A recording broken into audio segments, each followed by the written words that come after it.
국민의당의 존경하는 이태규 위원님 질의하시겠습니다. 네, 국민의당의 이태규 의원입니다. 그 후보자님 국정에 대한 어떤 견해를 좀 듣기 전에 합리적 설명이 좀 필요한 부분에 대해서 몇 가지 질문을 좀 드리겠습니다.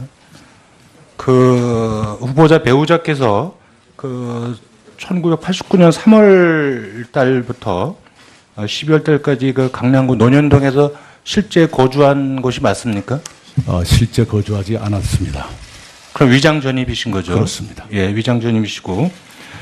그런데 또 그때 이 해명이, 여기 는 해명이 5월 16일 날 해명을 할 때 보면 강동구 학교에서 미술교사로 일하던 부인이 출퇴근 때문에 잠시 논현동에 머문 것이다. 이렇게 이제 해명을 하셨어요. 그런 추정이라는 거였습니다. 예, 예. 아내의 기억이 확실치 않기 때문에 예. 실무선의 추정이 그랬는데. 근데 이건 이제 부인이 제일 잘 아실 거 아니겠어요, 그죠? 예. 두 번째는 나중에 이제 기억을 살려냈어요. 예, 어저께 보니까 이제 강남교육청 소속 학교로 배정받기 위해서 위장 전입을 하신 거죠. 그러니까, 네. 그죠? 네. 그러나 포기했습니다. 네. 그러니까 위장 전입은 맞는 겁니다. 네. 네. 두 번째는 그 자제분 이제 그 전세 자금 문제 때문에 이제 2억 4천은 뭐 배우자에서 측에서 냈대니까 그건 놔두고 1억 원인데 그 1억 원 중에서 이제 결혼 축의금으로 충당한 게 4,400만 원 정도 됩니다. 이렇게 보면 그런데 자제분께서 결혼식을 한 날은 제가 알기로는 2013년 11월 16일로 알고 있습니다. 그런데 자제분께서 이 아파트에 전입신고를 한 날, 전입신고라는 거는 일단은 잔금을 다 치러야 전입신고가 가능한 거 아니겠습니까? 그러면 이 전입신고 한 날은 결혼식 그 전인 11월 11일 날 전입신고를 했습니다. 그러면 결혼도 하지 않았는데 결혼 축의금을 미리 받은 겁니까? 마이너스 통장에서 결혼 자금용으로 3,500인가를 미리 끌어서 그걸 하고 결혼 축의금으로 다시 그걸 집어넣어서 채웠습니다. 그거는 통장상으로 제출하실 수 있습니까? 마이너스 통장에 바로 그게 안 찍힌다고들 그래요. 아닙니다. 왜 대출을 받는데 왜 그게 안 지키겠습니까? 지금 그러면 처음에 그러면 그 마이너스 통장으로 대출을 받았다가 나중에 결혼 축의금을 충당했다 이렇게 설명을 하셔야 맞는데 그 설명 없이 지금 결혼 축의금을 했다 하니까 이거는 결혼도 하지 않았는데 결혼 축의금이 어디서 생기느냐 이런 의혹을 합리적인 의심을 할 수 있는 겁니다. 네, 그죠? 그렇습니다. 네, 그렇습니다. 그러니까 그 통장을 제출하실 수 있습니까? 아마 실무선에서는 그게 그거다라고 쉽게 생각한 모양입니다. 그 실무선이 누굽니까? 국무조정실에서 그게 그거라고 그 정도로 아닙니다. 판단합니까? 저희 신상에 대해서는 저희 과거부터의 보좌진이 그렇게 하고 있습니다. 아니 그러니까 그 통장을 저기 보여줄 수 있냐 이걸 제가 여쭤보는 겁니다. 최대한 공개하도록 노력하겠습니다. 예, 오후에 좀 확인할 수 있으면 좋겠습니다. 네. 세 번째요.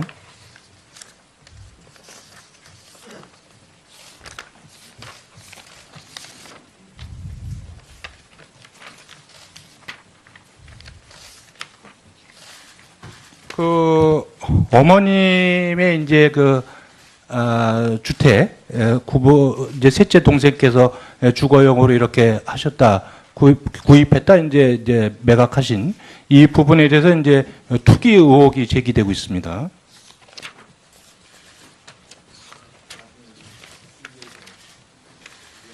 그런데 그 2002년도에 그 후보자님께서 이제 재산 신고 사항을 보면 이 모친의 이제 재산을 거주용으로 이렇게 이제 신고를 하신 겁니다.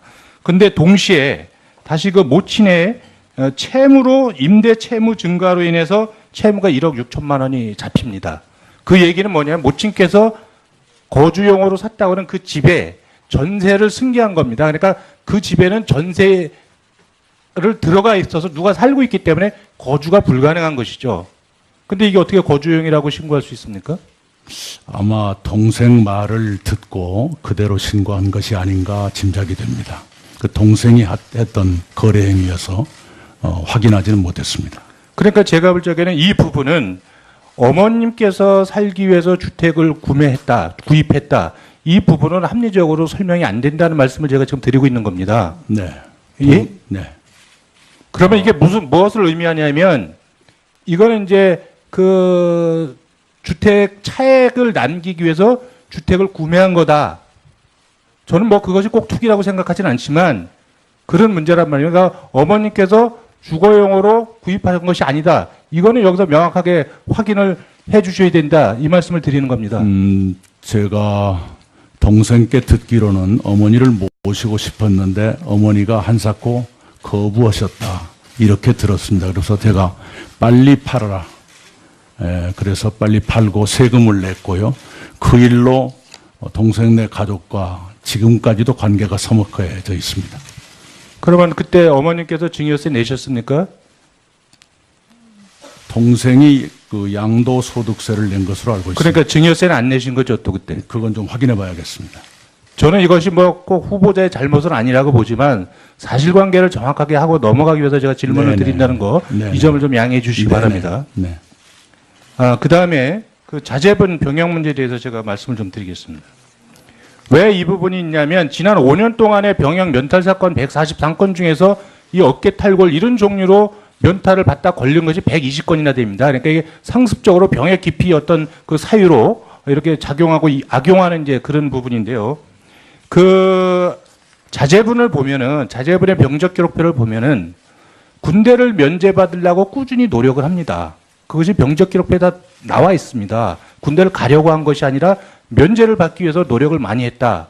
그 부분이 뭐냐면 처음에 징병검사 상급 받을 적에 부비동엽 판정 때문에 저기 상급을 받습니다. 이것도 병원에서 진단서를 끊어야 이 처분이 가능한 거죠. 그러니까 그거를 내고 나서 내가 군대 가기 싫다고 하는 의사표시를 하는 겁니다. 그리고 여기서 다시 척추 CT를 찍습니다. 군대에서.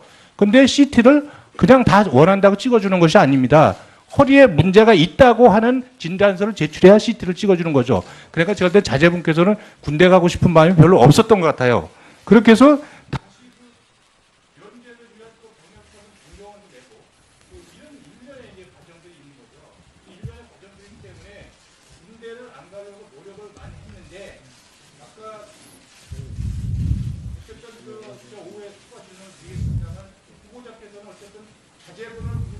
굉장히 많이 노력을 했다 이렇게 말씀을 하시는데 그 부분에 있어서 모순 있는 부분 제가 오후에 다시 질문 드리겠습니다. 네, 우선 답변을 몇 가지 드리겠습니다. 고등학교 2학년 때부터 어깨 치료를 받았다는 그 진료 기록이 첨부되어 있을 것입니다. 어깨를 일부러 다친 것이 아니고요. 그 다음에 병역면 입영 날짜를 2, 3개월 앞둔 시점에 심각한 상처를 입었습니다. 그것은 같이 운동을 했던 친구들이 증인이니까요. 얼마든지 확인이 가능할 것이라고 생각합니다. 만약에 여기에 허위가 있다 그러면 그 젊은 친구들이 지금까지 아무 말을 안 했을 리가 없다 이렇게 생각을 합니다. 그리고 또 하나는 대학 1학년 때 신검을 받고 자동적으로 입영이 연기된 상태인데 재학생이기 때문에 일부러 군대를 가겠다고 병무청에 가서 신청을 했습니다. 그래서 모든 과정이 진행된 것입니다. 군대를 가기 싫다면 뭐 하려 그랬겠습니까? 부실한 자식을 둔 부모의 심정도 헤아려 주시고요. 이제 자식의 몸이 더 이상 자꾸 이렇게 되는 게 몹시 애비로서 아픕니다. 전신 마취 수술을 7번을 받았습니다. 네, 이상입니다. 네. 예, 이태규 의원님 수고하셨습니다. 다음은 자유한국당의 존경하는 우리 정태욱 의원님 질의하시겠습니다. 예, 앞에 김강수 의원님과 이태규 의원님 질의하신 거와 연결해가지고 제가 조금 국민적인 의문사항을 여쭤보겠습니다. 지금 병역 탈구는 아까 앞에 의원님들이 지적하셨듯이 가장 병역 면탈을 많이 하는 대표적인 사례입니다. 그러니까 연예인이나 운동선수들이 제일 병역 많이 면탈할 때 보통 그 어깨 탈구를 이야기를 하는데 우리 총리 후보자님께서는 아드님이 진짜 불법적이거나 부정적인 방법으로 병역을 면탈을 하지는 않았다고 생각하시죠? 그 반대로 군대를 가고자 무척 노력을 그렇죠. 했습니다. 그리고 그 당시에 2001, 2년 분위기를 아실 겁니다. 국회의원은 그러니까 특별 관리 대상이었습니다. 그래서 그러면은 네. 그래도 그리고 특별히 저는 가시고 싶다라는 거를 네. 이 뭡니까 그 탄원서도 냈고 그 탄원서가 굉장히 진정성이라고 확 다시 한번 이야기하실 하실 수 있죠. 제 자식놈이 당당한 사회인으로 살기를 바랬습니다. 예. 그것이 안 돼서 그런데 안타깝습니다. 지금 제가 이야기하는 거는 아드님이 불법적이나 탈법적으로 군에 면탈했다는 걸 지적하고 싶은 것보다는 오히려 총리 후보자께서 이 탄원서를 제출한 것이 진정성이 없이 굉장히 할리우드 액션이 아니냐, 가식적이지 아니냐 이런 것에 대해서 많은 병무 관계자들이나 의사들이 저희한테 제보를 해왔어요. 그래서 제가 이야기하는 건 아드님의 병력 면탈이나 그 부분을 이야기하지 않고 실제 총리께서 총리 후보자께서 그 탄원서 낸 것에 대한 진정성에 대한 것을 제가 질문하고자 합니다. 제가 쭉 이야기를 하고 답변을 좀 해주십시오. 그러면은 제가 알고 있기로는 군에 현역으로 가기로 되어 있었고 아까 이야기하신 대로 자원입대 신청서도 냈고 1월 23일 날 입영 통지서를 받았습니다. 그런데 2002년 2월 19일 날 수술을 받았죠. 네, 그래 받았는데 그 전에 연말에 큰 사고를 당했죠. 예, 그래 받아가지고 3월 그러니까 이 3월 7일 날 입영 연기 신청을 했다고 탄원서도 돼 있고 지금 이 보도 자료에도 그렇게 지금 돼 있습니다. 그런데 지금 이제 실제로 거기에 대해서 그러면은 실제로 군에 가고 싶었다면은 수술을 받는다면은 당연히 병력 의무 이행 기일 연기를 내야 됩니다. 그러니까 한마디로 내가 다음에 지금 몸이 아프지만은 다 낫고 가겠다. 이행 연기를 신청해야 되는데 실제로 이야기한 거는 이태규 의원님 이야기하신 대로 연기원을 낸 것이 아니라 병역 처분 변경 원서를 낸 겁니다. 그러니까 나는 적극적으로 몸이 아프니까 군 문제를 빠지게 해달라. 그렇게 이야기한 것이 첫 번째 이제 실제로 군에 가고자 하는 의사가 없었다는 게 첫 번째고. 답할 시간을 주시겠습니까? 제가 쭉 이야기하고. 네. 예. 아니 뭐 충분히 이 부분에 대해서는 답할 시간을 오전 오후에 드리겠습니다. 그다음 두 번째로는 그러니까 한마디로 사실관계에서 연기원을 낸 것이 아니라 변경 처분을 냈다라는 것이 이야기하고 아마 답변하시는 것도 언론에서 제가 해명은 들었습니다. 그건 좀 더 다음에 이야기하고 두 번째로는 이제 탄원서를 낸 것이 이름을 국회의원 이낙연 이름으로 냈습니다. 그때 당시로는 제가 알기로는 집권 여당의 대변인의 당 대변인인 걸 알고 있습니다. 그런데 그 이름으로 냈으면은 그리고 그 이전에 이 병력을 면제하겠다고 처분 변경 원서까지 낸 사람한테 그럼 너 가라 소리를 할 수 없을 겁니다. 왜냐하면은 그때 실제로 진짜 탄원서 낼 때 군에 가고자 하는 의사가 있었다면은 오히려 거꾸로 다시 병력 처분 변경을 내가 병을 다 나왔기 때문에 이제 가겠다. 이렇게 했으면 분명히 그거는 탄원서 낼 필요 없이 그냥 즉각 신체 검사를 해가지고 다 나왔으면 가게 됩니다. 그런데도 불구하고 그렇게 하지 않고 집권 여당의 대변인 이름으로 그 탄원서를 내고 탄원서 나는 법적인 효과가 없다는 것을 다 알고 계시는데도 불구하고 그렇게 냈고 그리고 또 이 변경 처분을 내지 않았다라는 점에서 이 부분에 대해서는 갈 의사가 많지 않았다. 이런 의혹이 굉장히 많이 있습니다. 여기에 대해서 여기까지만 한번 이야기해 주시죠. 예, 우선요. 경위가 이렇습니다. 군대 가고자 하는 사람이 무슨 서류를 내야 되고 하는 걸 다 알 수가 없습니다. 그 당시에 제 아내가 병무청을 찾아가서 이러이러해서 자식놈이 어깨 수술을 해야 될 형편이니 좀 늦춰주십시오. 그 안에 수술을 해야 됩니다. 이랬더니 병무청 관계자가 이러이런 서류를 갖춰서 아들 본인이 오게 해 주십시오. 그 병무청 관계자가 아르켜 준 것이 병역 처분 변경이었습니다. 그거 지난번에 네. 죄송합니다. 언론에서 그 이야기 그런 식이라면 의원님 말씀도 언론에서 봤습니다. 예, 그러니까 이거는 의혹 제기와 해명은 공평하게 진행돼야 한다고 생각합니다. 그 병역 처분 변경에는 재신검도 있고 입영 연기도 있고 기존의 처분을 변경한다는 포괄적 개념이라고 저는 들었습니다. 그 다음에 왜 국회의원으로 했느냐. 일부러 숨길 것도 없지 않습니까? 그 당시에 국회의원은 특별관리 대상에서 세상의 주목을 받고 있었습니다. 2002년이라면 대통령 선거의 해입니다. 한나라당 대선 후보의 자제분의 문제가 굉장히 크게 부각됐던 때고 제가 그때 민주당의 대변인으로서 공격을 맡고 있었습니다. 만약 저에게 흠이 있었다면 왜 한나라당이 한마디도 하지 않았겠습니까? 그러니까 제가 예. 이야기하는 거는 아드님이 부정하거나 불법적인 방법으로 면탈받았다고 이야기하는 게 아니고요. 왜 그렇게 허리우드 액션을 했느냐라는 것에 제가 여쭤보는데 왜 그러냐면 그때가요 이런 식입니다. 중앙신체검사소인가 하는 기관이 그때 막 신설이 됐습니다. 그래가지고 신체검사를 정밀하게 하자 하는 것이 마구 시작될 때입니다. 그 정밀검사를 앞둔 시점에 제가 탄원서를 접수했습니다. 검사를 잘해서 최소한 공익근무라도 하게 해 주십시오. 그런 내용이었습니다. 여기에 무슨 뭐가 있겠습니까? 네. 현재 서울을 포함한 중부지방은 맑아짐과 동시에 기온이 쑥쑥 올라 더워지고 있는데요. 남부지방은 아직도 구름이 머물러 선선하고 일부 지역에는 비도 내리고 있습니다.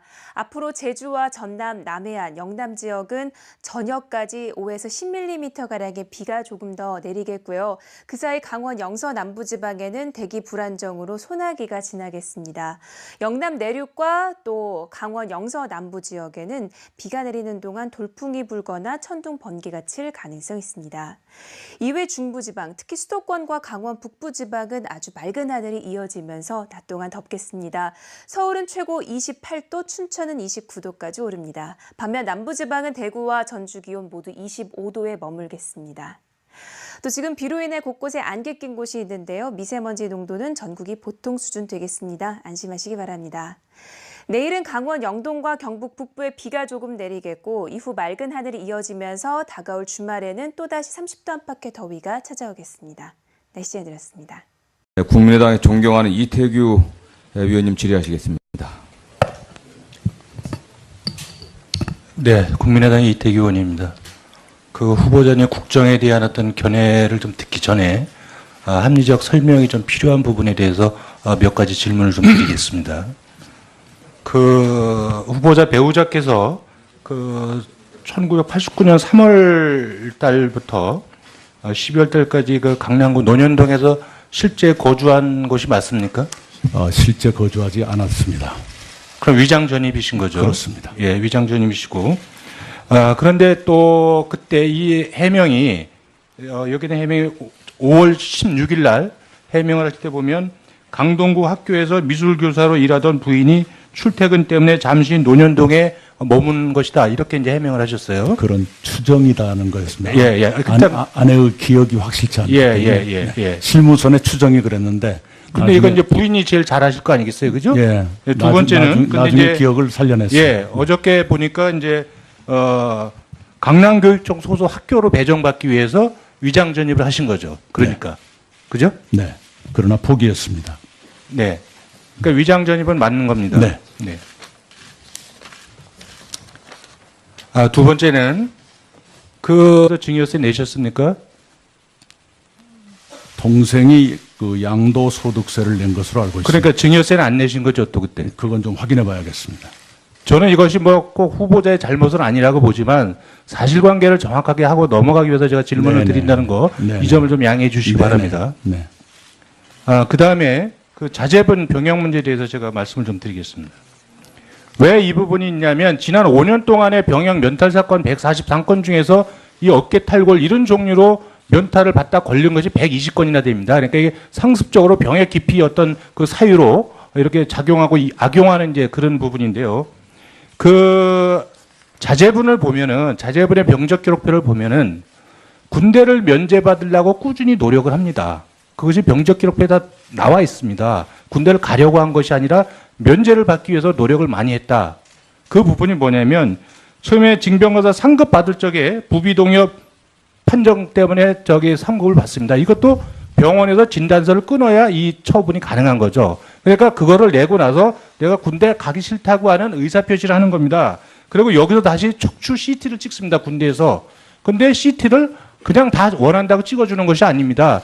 허리에 문제가 있다고 하는 진단서를 제출해야 CT를 찍어주는 거죠. 그러니까 제가 그때 자제분께서는 군대 가고 싶은 마음이, 자제분이 이제 그 전세 자금 문제 때문에 이제 2억 4천은 뭐 배우자에서 측에서 냈다니까 그건, 놔두고 1억 원인데 그 1억 원 중에서 이제 결혼 축의금으로 충당한 게 4,400만 원 정도 됩니다.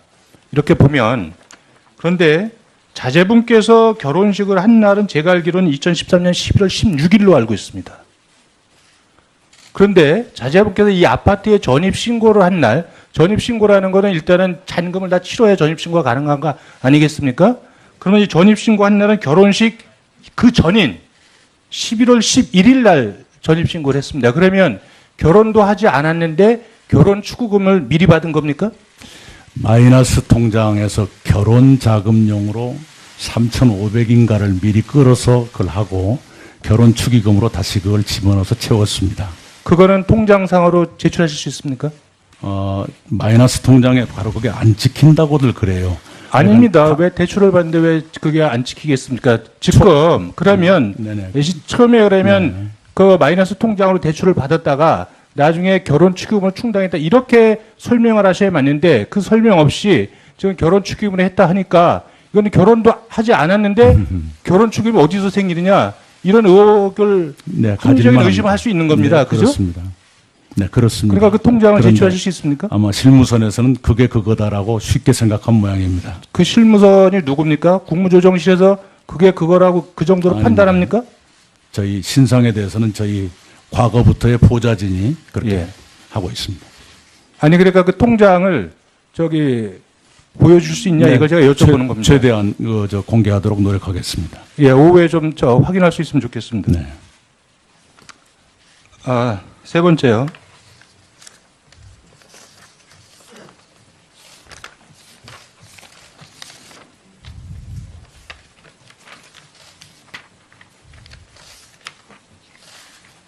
그 어머님의 이제 그 주택 이제 셋째 동생께서 주거용으로 이렇게 하셨다 구입했다 이제 매각하신 이 부분에 대해서 이제 투기 의혹이 제기되고 있습니다.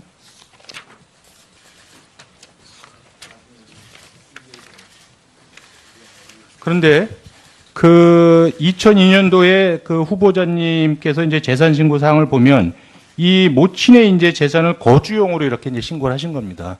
근데 동시에 다시 그 모친의 채무로 임대 채무 증가로 인해서 채무가 1억 6천만 원이 잡힙니다.